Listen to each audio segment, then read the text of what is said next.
Бишкекте кичи конуштардын бириндеги дааратканадан табылган ымыркайдын абалы жакшыра баштады. Саламаттык сактоо министрлигинин маалыматына караганда наристени кошуналары алып чыгып, доктурларга оор абалда өткөрүп беришкен.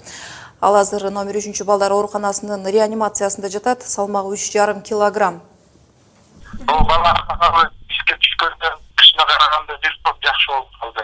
Бир суткадан бери ошонун жаны үчүн күрөшүп бүгүн бере баштадык балага. Эч кандай мындай судорога эчтеке болгон жок. Жылыш бар абалында. Баланы тиги социалдык боргоо дом ребенкага которобуз да. Алардан токтом чыгарат, ошо каяка десе ошол жака которуп беребиз баланы. Соцзащитадан. Бул окуядан кийин Саламаттык сактоо министрлиги Талантбек Батыралиевдин оюнда мындай пландалбаган балдардын жарык дүйнөгө келип, ушундай жол менен төрөлүп жатышы ымыркайлардын өлүмүн көбөйтүп жатат. Ушундан улам элдин сынына кабылбаш үчүн жашыруун төрөгөндөргө карата жөнөкөй чара катары ачык эле баладан баш тартар укуктук ченемдерин иштеп чыгуу керек. Жаңы туулган баланын мындай жайларында табылып жатышы Кыргызстанда биринчи эле жол болуп жаткан жок. Буга чейин таштанды челектердин табылган ымыркайлар тууралуу маалымдаганбыз. Өнүгүү министрлигинин үй-бүлө жана баланы коргоо башкармалыгынын жетекчиси Бакыт Тодогелдиев биз менен дал ушул көйгөйнүн айланасында баарлашкан турат. Саламатсызбы, Бакыт мырза? Саламатсыздарбы? Мына жогоруда ымыркайлардын жаман жерлерден табылып жаткан мисалдар бул аял кишилердин жакындарына билгизбейин деген аракеттеринен болуп жатканын айтпаса да белгилүү болсо керек. Жылына Кыргызстанда канча бала ташталып жатат? Бул боюнча биздин министрлик тарабынан жана шаардык райондук шаардык башкармалыктардын тарабынан турмуштук оорукаларда кабылган балдарды табуу боюнча көптөгөн иш-чаралар жүргүзүлөт. Анын ичинен бүгүнкү күндө жарым жыл ичинде 2017 жылдын жарым ичинде 81 бала баягы брошенный деп табылган. Бул брошенныйдын деп табылган негизи бул жанагы ДНРдин жергиликтүү ДНРдин актысынын негизинде 81 бала ак менен катталган бүгүнкү күндө. Негизи көчөгө калтырып кеткен окуялардан аман калган балдардын ата-энесине кайтарылган учурлар канча, анан интернатка берилгендер канча? Мындай мезгилде мындайча айтканда биологический атасын же энесин табууга өтө баягы көптөгөн жумуш иш аракет керек, бирок бунун негизинде көп мезгилде биологический ата-энесин табууга мүмкүнчүлүк жок.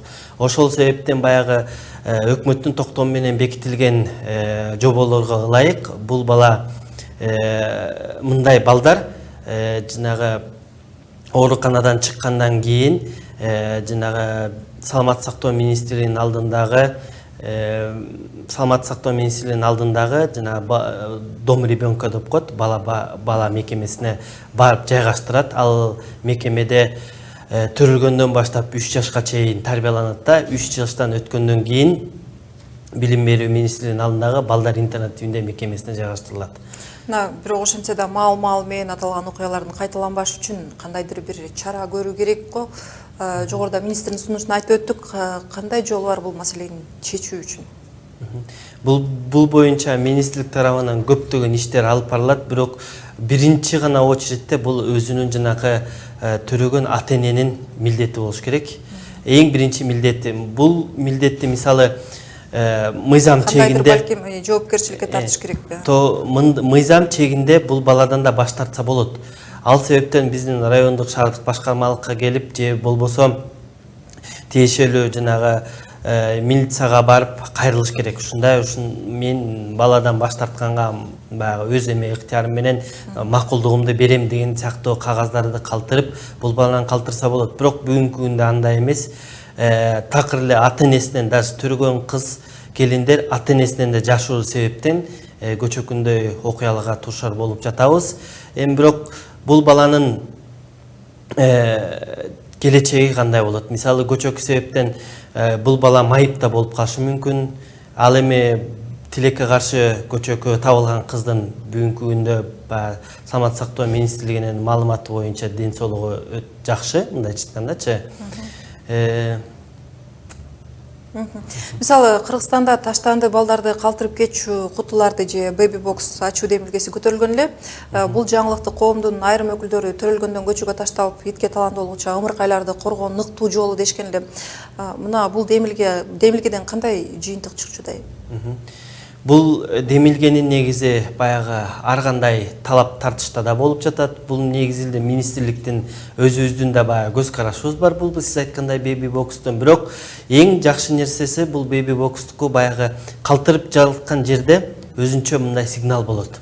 Ал жерге баягы баланын калтырып кеткенден кийин сигнал төрө түйүнө түшөт да, төрө түйүндөгү метайымдар болобу чуркап чыгып баягы баланы өз убагында алып тиешелүү жардам көрсөткөнгө мүмкүнчүлүк бар.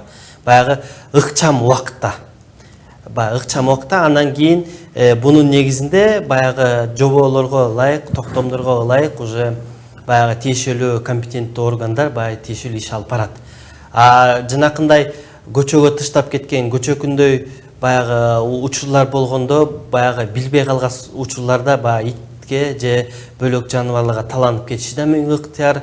Ошол эле учурда баягы тез жардам берүүгө да мүмкүнчүлүк жетпей калышы мүмкүн.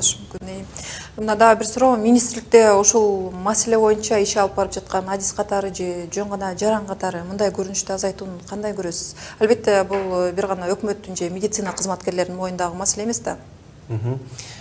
Бул мындай көрүнүштөрдү такыр эле жокко чыгарыш жалгыз гана биздин министрликтин колунан келбейт. Себеби эң биринчи бул ата эненин жоопкерчилиги болуш керек. Андан кийин гана баягы жарандык катары ар бир жарандын өзүнүн сезими болуш керек. Анан гана мамлекеттик бөлөк органдардын жардамы керек да. Түшүнүктүү. Маегиңизге рахмат. Социалдык өнүгүү министрлигинин үй бүлө жана баланы коргоо башкармалыгынын жетекчиси Бакыт Тодогелдиев менен болдук. Рахмат сизге.